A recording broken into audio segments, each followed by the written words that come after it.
the starting point was to make clothes that people could wear that mostly have positive message. So one of our shirts is like, it's just ballet. Like, take a deep breath. This one says ballet is hard, take a deep breath. Just reminders that like we're all in this together, and ballet is hard, but it's also fun and to find the joy in it again.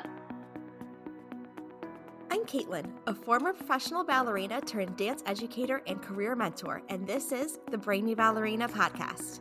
I am here for the aspiring professional ballerina who wants to learn what it really takes to build a smart and sustainable career in the dance industry. I'm peeling back the curtain of the professional dance world with open and honest conversations about the realities of becoming a professional dancer. Come along to gain the knowledge and inspiration you need to succeed in a dance career on your terms. Hello and welcome to the Brainy Ballerina podcast. I'm your host, Caitlin Sloan, and I am joined today by Camille Goldsborough. Camille is a professional ballerina based in Los Angeles, currently dancing as a soloist with Petra Conti's Hollywood Ballet. Since moving to LA, Camille has worked as a model as well as dancing in films, commercials, and music videos. She's the founder of the Prima Club, a positive brand and community for dancers, and of Dance Dominican, a foundation that supports teaching ballet throughout orphanages in the Dominican Republic. Camille, I am so excited to share your story today and chat more with you. I want to start from the very beginning. Why did you take your very first dance class? Oh my goodness. Yes, I'm so happy to be here. Thank you for having me. I started doing my own little performances by our pool, and I would just put on a tutu and like walk around every morning. My mom says every single morning I would put on a tutu and walk by the pool and do my own little performance. So somehow I just always wanted to do ballet. I don't even know what the first thing I saw was, but I just always wanted to do it. So soon as I was old enough to take the baby ballet class, I was in there. I think maybe 3 or 4. There was just something innate, or maybe I saw something, but I just always wanted to perform. I love that. What was your training like when you were growing up? So I'm from Florida, which is actually where I am right now. And so I went to small ballet schools. I really started at just various ballet schools. I popped around to different ones, but I didn't get kind of consistent professional ballet training until I was almost 16, which is a little unusual. Normally we like to start it a little bit younger. I was still taking every day, but it was kind of your like small town Florida schools. And then eventually I moved to Central Pennsylvania Youth Ballet in Pennsylvania to go to a boarding school. And really, that was my first time being like, wow, that's the caliber that is out there now. Went to a couple summer intensives, and that's when I was my very first exposure to like great ballet. And then eventually moved away from home to really pursue it. How old were you when you moved away? I was 15, turning 16. Was that hard leaving your family at that time, or were you so ready? For me personally, I know it's different for everyone. I was really ready because I wanted to go after ballet. And after I saw what was out there and saw what was almost necessary to be able to pursue it professionally, I wanted to go. I've always been a little bit independent, so it wasn't that big of a deal for me because, of course, like I called my parents as much as I could, and it was an excuse to plan fun visits and everything. But I was mostly ready to go because I wanted to get the training that I needed, and I wasn't getting it where I was. And what was your experience like at CPYB? Did you enjoy it? Did you feel like it got you to that next step of your career? I think it definitely got me to the next step. It was an intense school. I was there when Marcia was still alive, which was our main artistic director. She's passed away now. So I feel really grateful to have worked with her because she's kind of a legend. It was very, very intense. We took sometimes 4, 5, 6 ballet classes a day, which was Wow. very intense and definitely eye-opening. But that was the best training I had ever had at that point. And so I'm really grateful for it because I don't think I'd be where I am if I hadn't had that consistent, like, they break it down for you. But if you're not willing to live in a very small town and dance extensive hours, I wouldn't recommend. It's definitely a small town, so you're only doing ballet. And there's Sunday class as well that was optional, but not really optional. So it's 7 days a week. Okay, wow, that is really intense. Yeah. After you went through this program, what was the next step? Did you start your professional career then, or did you go to another school? Went to another school. For me, the small town, I wasn't loving it after a year. I really had amazing friends there and I liked the training, but I have other interests. I've always been a little bit interested in like singing and a few other things. So I was like, I need to get to a city where I can focus fully on ballet, but also have the room to explore and become a little bit more well rounded. And so I actually took a train from Pennsylvania without my parents fully knowing to New York City. And I auditioned for Ballet Academy East and the school at Steps on Broadway, which I think has a different name now, because I knew Darla of Ballet Academy East prior as well.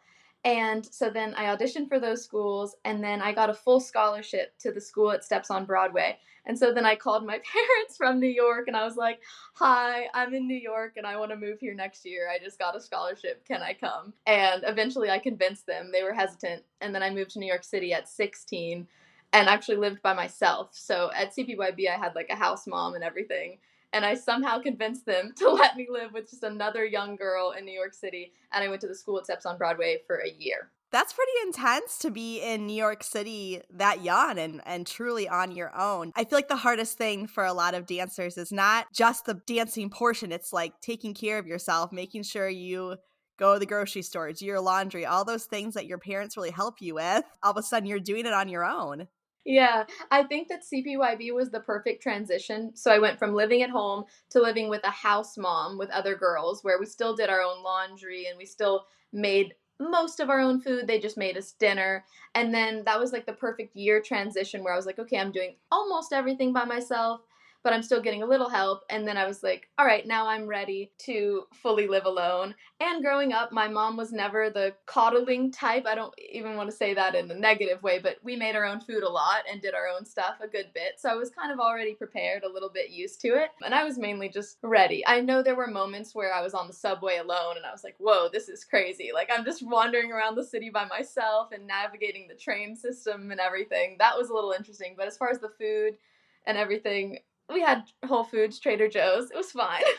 At the program at Steps, how did that help you expand as a dancer? How did that help you get to the next level of your training? Well, it was definitely very different from CPYB. So we had ballet every day. There was a couple days a week, maybe 2 days a week, we didn't have ballet. And I still wanted ballet to be my main focus. So I took the Steps Open classes, which are amazing with great teachers and dancers from like ABT and New York City Ballet just in class. But we had theater jazz, normal jazz, contemporary, and a bunch of other styles, whereas CPYB only has ballet. At the time, we didn't have modern or contemporary there or anything, just ballet and point. We also had modern at Steps.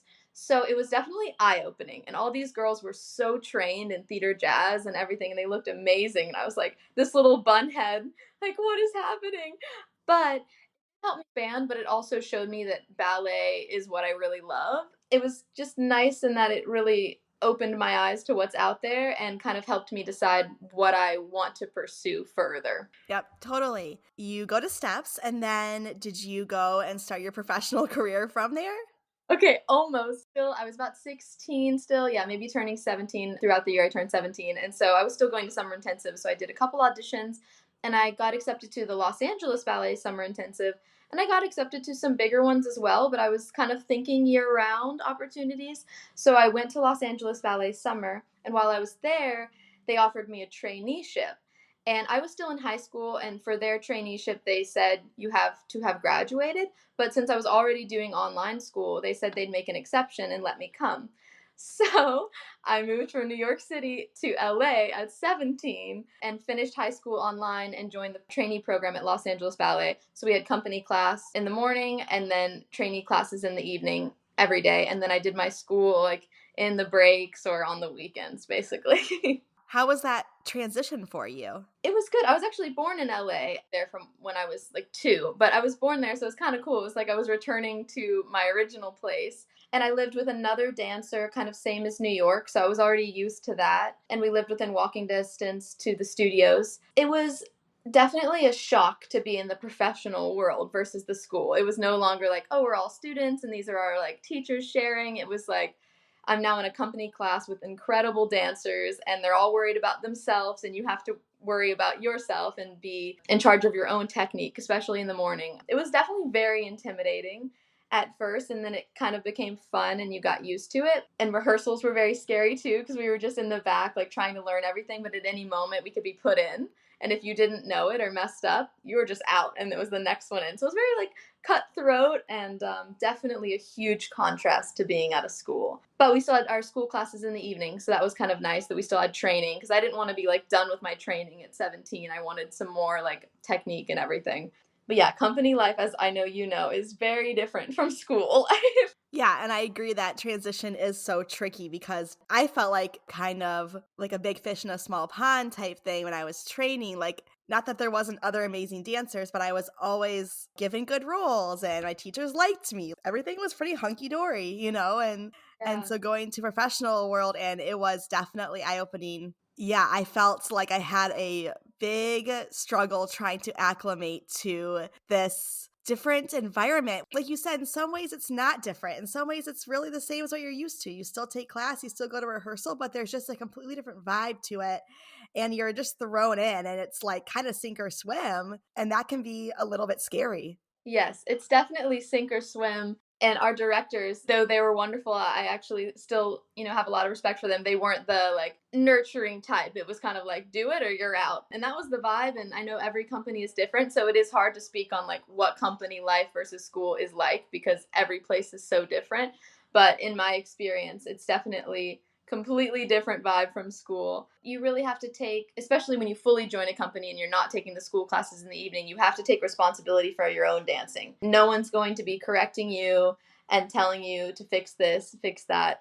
You have to fix yourself. If there's something you need to work on, it's up to you now. And that was definitely surprising. Every once in a while, you still get corrections, of course. And like I said, every director is different, but you have to be your own artist, which is really cool. And it's something that it's nice when a trainee program kind of exposes you to it and doesn't throw you in completely. But I know a lot of dancers go straight to companies sometimes too. Yeah, exactly. Like company class is different because you're just trying to get warmed up for the day. You're trying to get on your leg. Like that's the goal of company class. It's not to break down dynamics of a pirouette or talk a lot about technique. You're getting little quick corrections, mostly to the whole group, just kind of reminders. And so it's definitely a different vibe than your school classes where you're taking a lot of time to talk about things more in depth. And that's definitely, like you said, a lot of self responsibility. All of a sudden I have to notice, like, oh, I'm not on my leg today. I got to figure that out because no one's going to Mm-hmm. take 10 minutes to talk me through it. Also, like, you're going to be in rehearsal in an hour and a half. You have to be on your leg. You don't have a Mm-hmm. choice. So you got to figure it out. And that's definitely a little bit daunting at first. Yes, but I think it brings a much better self-awareness, and you get to learn your body and your dancing so much better. So it really does help in the long run, but at first, like you said, it's a little daunting. And I don't know if you had this as well, but there's a lot of, especially if young dancers are listening, there are a lot of unspoken rules that Mm. some of us don't know about. Like every dancer, especially the mature ones, maybe the soloists in your company, the principals, they have their bar spots. And the trainees or new corps de ballet, you are not to stand there. And kind of same with doing the combinations. Like if a more seasoned dancer wants to go in front of you, but of course you want to be seen by the director, you have to let them go in front of you. There were a lot of things that I had no idea about, and I don't think I had any like bad experiences with it, but I did notice other girls like stood in a spot, and then the soloist would come up and be like, I stand there. And there's just little things that you have to learn, and sometimes you have to learn the hard way, but it's better if you don't have to. So be a little bit like, I don't know, cautious going in and let them, there's seniority basically. Yeah, yeah, really good points. That's a really good advice. Yeah. Definitely experienced that too. You did your trainee year at LA Ballet, and then did you continue on with the company, or what did you do after that? So actually, this kind of brings us to the COVID era, where I think Mm. about 4 months into my first trainee year, and then COVID happened. So everything shut down. I think most of us went back home. So I moved back to Florida for a little while because the company was fully closed, and I didn't want to be stuck in my apartment in LA for months. So kind of came home to Florida and just did online ballet classes, and then things finally opened back up. Went back for a little bit, I think closed down again. Just the whole COVID situation basically just took classes at home. I went back for a second year. It was a 2-year trainee program, but everything was closed. So I think moved back and did another full year there because of everything that had happened. That brings us to, I think, maybe about 2 years ago. There was a director change at Los Angeles Ballet, and trainee program was gone, apprentice program was gone. There's a lot of shifting, and I had gone to the master class in Prague program that summer. They had an audition while I was there for this European touring company, and I just did it kind of for fun, not exactly sure where I was going to go next. And then they emailed me afterwards and offered me a corps de ballet position for that touring season. So I kind of left LA Ballet at that point. There was a whole new director, like I said, and I went to Europe for the year. Amazing. And yeah, tell us more about that experience. I know a lot of dancers I talk to are very curious about dancing in Europe Mm-hmm. and very curious about touring life. So I'd love to hear your take on that. I also get messages if I ever post anything about the touring, like, how did you get the job? So if it helps, I got the job through a summer, and it was a masterclass. A lot of people know Masterclass Prague. I just did an in-person audition there. There was someone there kind of watching, and then they asked for a video later. I know a lot of touring companies accept videos too, and then the touring seems to be very word of mouth, and then you just email directors. So kind of similar to auditioning for a normal company as well. That's just how I got it. And then we rehearsed in Germany. So I flew from LA to Germany, and we stayed in these actually really cool houses, but they had us staying with just people we had barely met. And I actually had it was a king size bed, but I had to share with this random dancer that I had never met before. I was like, never in the US would you go somewhere and randomly be like sleeping in the same bed as someone you just met. But we're all dancers, and we rehearsed for 2 weeks in Mainz, which is right by Frankfurt in Germany. It was very quick turnaround. It was 2 weeks, and we did Swan Lake and Nutcracker. So we had to learn it prior on our phones or on video. They sent us videos of what they wanted us to learn. We rehearsed for 2 weeks, and then we began the tour, which was on a bus and hotel, theater, bus, hotel, theater, bus, hotel for months. We went all around Switzerland and France performing. It was incredible. I wouldn't want to say it's once in a lifetime, but I'm so glad I did it. I really enjoyed it. It's really hard on your body because you don't have your normal food, your bed, like all the things that you're used to. You're, resting on a bus basically, and then at a random hotel, and then at a theater. So it is really hard on your body. It's a younger dancer's job in my opinion. I thought it was incredible, and I think the culture that you're exposed to and all the people, it was amazing. And there were Italian dancers in the company, French dancers, Ukrainian dancers, a couple of Americans. So you're just learning from each other, everyone speaking a different language, and I think it expanded my worldview endlessly. I'm just so in awe of that. And, as a dancer, well, retired dancer in my mid 30s, a mom, the thought of being able to go over to Europe and tour for 6 months sounds so cool. And I agree. It's something that if you have the opportunity to do that, earlier as a younger dancer, I would definitely leap at that because it's just such an awesome opportunity to see the world and just try something totally new. And like you said, it's hard on your body and it's not something you could probably do for a very long time, but for a quick gig or something like that, really cool. Yeah, that's how I felt about it as well. And when I finished LA Ballet, I had another offer with a smaller company in a smaller town, which is also amazing. I was so grateful for that. And then I had this offer, which wasn't as long term. But I was like, for what I want for my life and what I wanted to be exposed to, I ended up taking the shorter term contract, but in Europe, so that I could see the world, because I think it'd be incredible to actually live in Europe at some point. So I was like, this is a perfect little taste of if I like it, if I feel at home there. And yeah, I definitely think I learned a lot. I ended up getting to dance a soloist role, which was amazing too. That was probably it was one of my first paid corps de ballet contracts. You did that gig, and then did you come back to LA after that? Yes, so I came back. I had another season with them if I wanted it, but then I ended up, that brings us almost to present. We're almost done, guys. Petra Conti was the principal dancer of Los Angeles Ballet, the female principal, and she used to dance at La Scala and Boston. She was a principal there as well. She started her own company with her husband, Eris, who was also a principal dancer. And I knew them from LA Ballet, and I was randomly just taking class at their new space for Hollywood Ballet, and they talked to me after and was like, hey, do you want to do our inaugural show? And I was like, absolutely. I just got back. Like, I'm down. Let's do it. So I did a show with them. Then afterwards they spoke. We're like, we're starting this company. We're going to start having full seasons and we want to hire you. And I was like, great because I really wanted to stay in LA. I really enjoy it there. I feel at home. I think it's beautiful and I love the other opportunities that are there and my friends. And I just had the Europe thing. So I was like, wow, if something works out with Hollywood Ballet, I can stay somewhere a little while because I had just had the go everywhere. I was like, staying somewhere, a little bit of roots actually might be kind of nice. They promoted me to soloist, which is very nice. Yeah, so I just did the one show with them, and then our season started late October or November, this past November. So that brings us to present, currently with Hollywood Ballet. That's where I am now. Except on the very first day of rehearsals for Nutcracker, I actually injured my foot. Very dramatic first day story, but that brings us to present. There is so much dancers need to learn as they pursue a professional dance career. It can be completely overwhelming. Where do you even start? With your intention. To me, this is the first step in defining success on your terms. Once you have an intention for your career based on your core values, you can begin to hone in on a strategy to make your goals a reality. But without it, you will always feel out of alignment, out of control, and ultimately unfulfilled in your career. So, how do you figure out what success means to you? With the Brainy Ballerina Intentional Career Handbook. This is not just your ordinary book. The Intentional Career Handbook walks you through everything you need to think about as you embark on your dance career. With over 50 guided question prompts, you will dive deep into determining what really matters to you in a dance career based on your individual core values. By the end of this handbook, you will not only be crystal clear on your goals, but in the mindset you need to make it happen.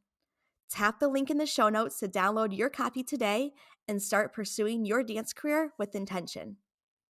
Yeah, let's talk more about that. So, are you still dealing with that injury now? Kind of just on the end of it, hopefully. As a dancer, being injured is just something we all experience, and it really stings, and it's never at a good time. Yeah, I would just love to hear more about your take on how you coped with that and got through that, not just physically, but emotionally. What's helped you stay sane and positive through that experience? Oh, of course. I'd actually love to speak about it. This was my first major injury, pretty much my first injury, and injuries in dance are really common. It's kind of like being any other athlete, like injuries happen. I feel like a lot of times when dancers get injured, we just like go inside and stop posting on social media. You never hear about it, and then we make this big comeback post and we're back and everything's great. And that is wonderful, and I totally respect that because I wanted to do that as well. But part of me was like, it's great to talk about it because it makes it more known and also helps you know that you're not the only one going through it. So whenever I saw someone posting about their injury story, I was like, wow, like I'm not alone.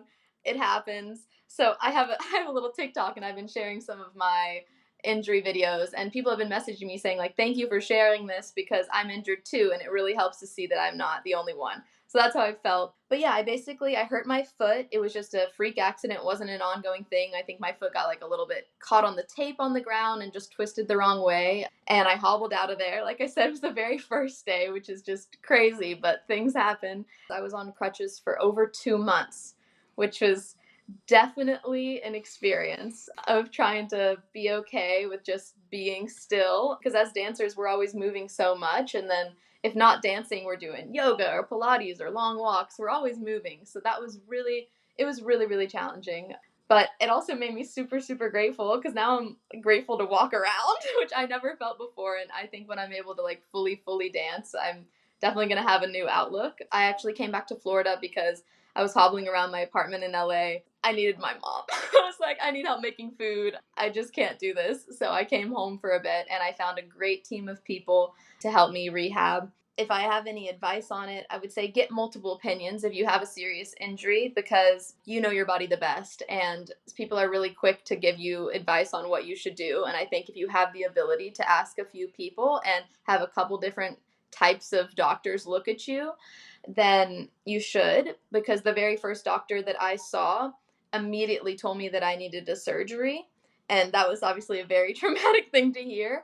But so far, I've actually managed to be okay without one. I'm going to knock on some wood just in case. But I've rehabbed without. And if I had just gone with his opinion, he wanted to book me that same week. And of course, nothing to them. Like surgeons are great. We need them. They're amazing. If there's another option, I would, of course, like to go with it. So I would say get multiple opinions and then As far as staying sane, I think if there's that one thing that you've never gotten to do because ballet is so consuming and dancing is so consuming, if there's something you can think of that you haven't gotten to do that. Like, consume yourself in something else. That would be my best advice, I think. I'm curious because I had an experience with this, and I'm curious what your take is. Growing up, it's always the culture of like when you're injured, you still go to the studio, you still need to be in every class or rehearsal, you take notes, you're always there. And that was what I learned growing up. When I was in my second season with my first company, I had a pretty bad injury. I tore my calf, and it was the week of the performance. So it was 3 days before we went to the theater. Tore my calf, was totally out. And I was still at the theater for every tech rehearsal, just sitting there in the audience. And I was getting pretty depressed, feeling pretty bad. And I remember one of our artistic associates, Amanda McCarrow,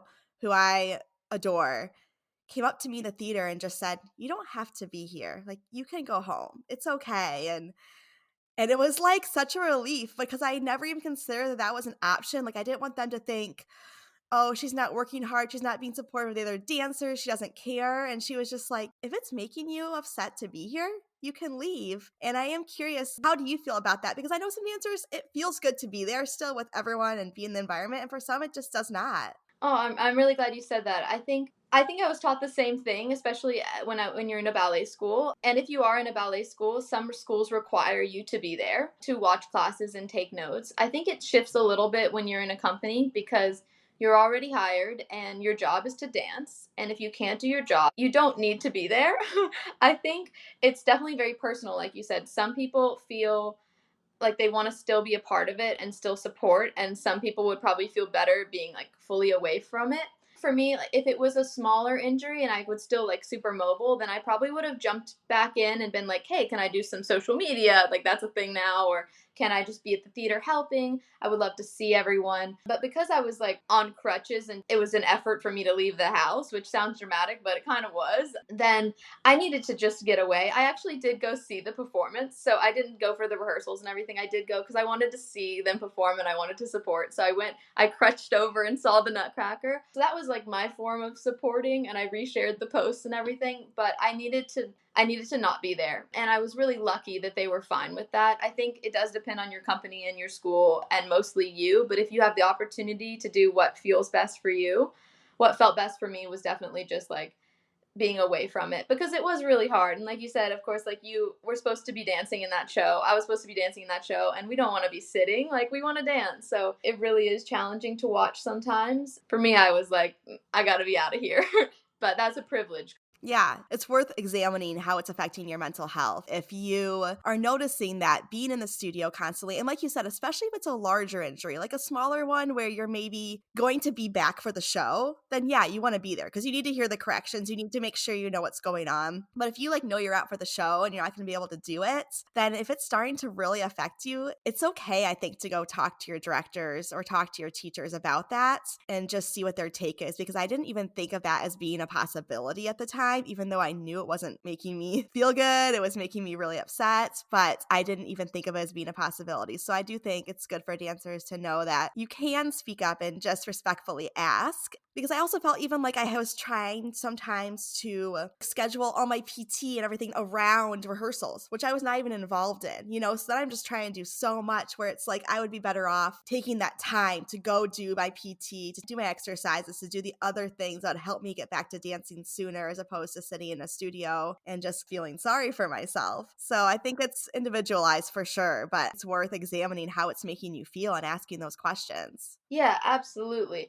And like you said, if it's a small injury and you know you're going to be back, you just have like a week or so, then of course. But if it's something bigger and you know you're out, just like you said, definitely looking inside to what feels best for you. If you're going to be really sad that you're not included, then be there and support. But if you have other stuff you can be doing, I would definitely do that.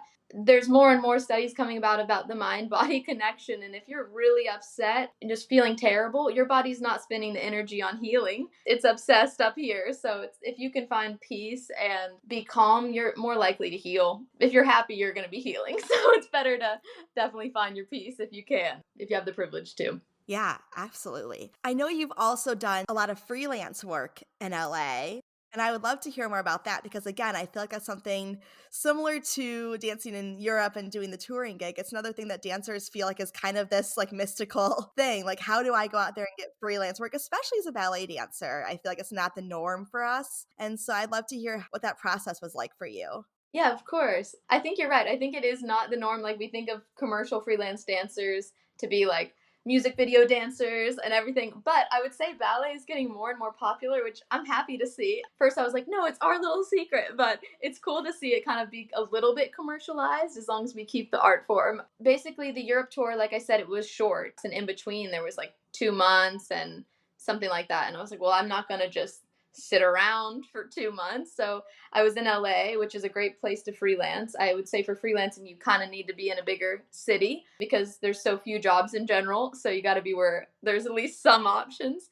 I have an agent. So I did go that route to start off with. I will say most of the freelancing stuff that I have actually booked has not been through my agency, which is kind of cool to say that you don't necessarily need an agent. It's mostly word of mouth, which is annoying to say, but it kind of is just about like being around and showing your best. So if you want to start freelancing and you go to like a bigger city, take open classes is the main way that I've seen a lot of people do it. Just go to ballet open classes, whether that's Steps on Broadway or LA, it's West Side. There's a bunch of them, obviously.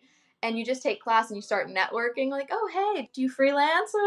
And it's like, oh, but that's kind of what you have to do. And then someone's like, oh, I know someone who's looking for an extra dancer. Send them your stuff. And then you just send them your stuff and then they email you back. It's kind of how things happen. Or like, oh, I'm doing a little show. Do you want to be a part of it? So I would say it's mostly word of mouth connections and networking, but that's not to say that you can't start. Like, I basically left LAB, and LAB was such a consuming thing that it wasn't like I was freelancing while I was doing that. I more started freelancing once I was going to start doing the Europe thing because I had this extra time. And so I took open classes where all the other professionals did and just started making conversation and just waiting for things to pop up. I went ahead and emailed a couple agencies and got signed, which helped because then they sent me some stuff. And then Instagram, which we talked about how we have a love-hate relationship with social media. I do. I'm barely on there, but I do think that in this time, if you want to do more than just a ballet company, which is enough, but if you want to do other gigs, then your Instagram and your social media is kind of your resume. Someone told me this that was a freelancer. She's like, it's not that you have to post all the time, but when someone goes on your account, they need to know that you are a dancer, model, whatever it is you do. And so I posted mostly dance photos and photos where you can clearly see my face so that if someone sees my account, because they do check them, casting directors do, then they know what I look like and how I dance, basically. So I've actually gotten a few gigs through my Instagram, and I don't have a lot of followers or anything like that, but it's just like what I just mentioned. The whole process of just going to class, and I've said this to dancers too before, is like just go to class and just meet people. It feels kind of hard, I think, for a lot of dancers. We're not always so apt to go up to someone, just start a conversation because for a lot of us, I mean, I personally, when I was younger especially, I danced because I didn't feel confident speaking. And so to want to go up to someone as an introvert and just start a conversation and just kind of like make a friend in a ballet class felt tricky, like in a setting like that. But I was always happy for someone to come up to me and say hi. And just remembering that made me realize, okay, other people are going to be happy for me to come talk to them too. And just like you said, those connections end up being so key because you never know who's going to need a dancer short notice and they think of you and your name comes up. The more people see you, the more you're out there, the more opportunities keep popping up. Yeah, exactly. And I think if you just show up as your best self, and that sounds a little cringy, but if you're just kind and easy to work with, then it'll be exactly like you said. Like, someone will be like, oh, we're looking for someone. Oh, I know this girl, Camille. Oh, I met her. She's nice, or, and if you're, rude and stuff, then it's not going to work. But if you're just kind and you're just available and you show up, then I think things will happen. And of course, it's a little bit of luck and timing, but I know some dancers have taken a few classes and randomly someone was like, oh, I need a dancer. I know a few people who tried for like a full year and then it started happening. So the timeline is definitely not the same as like I auditioned for a ballet company, I either get in or I don't. It's not like that. But what's cool about that is that anything can happen. And if you just show up, let your dancing speak for itself, And if you're shy to talk to other people, like you said, they're all shy too, but at the same time, let your dancing speak for yourself. Just dance your best and someone might approach you and go out and get it. But yeah, and I think there is like a little bit of redundancy if you're going and going and nothing's happening. I did feel that for a couple months as well. I was like, well, I'm just taking all these open classes. Of course, they cost money too. There's professional rates, but still, and nothing's happening. But at the same time, it's like you're still getting to dance and you're still keeping your craft up. And I was just like, something's gonna happen. It's fine. But it is hard if you consider the class every day an audition, because it's like you just want to enjoy the class and it's not like you're trying to get something, but you kind of are. So it is a little tricky. I mean, I've not done this route of freelance dancing, but I do always feel like as far as audition goes and everything, when you do show up, like you said, and just dance, as cringy as it sounds, dance from the heart and just show yourself and be your best self, that comes out. And sometimes in auditions, we can get so worked up. So it's almost like just go and take class and be a nice person, and Yeah. people will see that. Have you had a favorite gig that you've done as a freelancer? Ooh, okay, let me think about that. Okay, I do have a favorite, and then I have like a quirky one. My favorite was that I danced in a short film. That was my only experience, my first experience on set, and I absolutely loved it. And I really liked the idea that with live performance, you do it and it's gone, which is cool. That's also like a really great aspect about it. But when you work on like a music video or a film or something, you have something forever that you can, show your kids or just like show your older self and look back upon. I was the dance double for the main actress in a short film that needed a ballerina. And so I sent videos in, sent like a slate in. It was my first time being like, hi, I'm Camille from LA, like a slate, which is a little weird. And then I went to the callback and I looked similar to the main actress. And so I got the part. We were on set at a theater, which was cool because they were filming like she was doing a performance basically. And I just really enjoyed it. It was so fun to see all the cameras and like everyone just working together to create something, and everyone was so invested.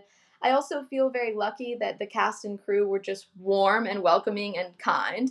I thought that it was going to be a little bit of the LA vibe, like TV film, like cutthroat, I don't know, a little fake, but no, I got really lucky. It was for a film called Viva, actually, about a dancer escaping Cuba using ballet, and it's going to feature. So there'll be a feature film coming out kind of soon as well. But that was my favorite, dancing in this short film with this amazing crew, and I had to do a little bit of salsa and a little bit of ballet, and it was so fun.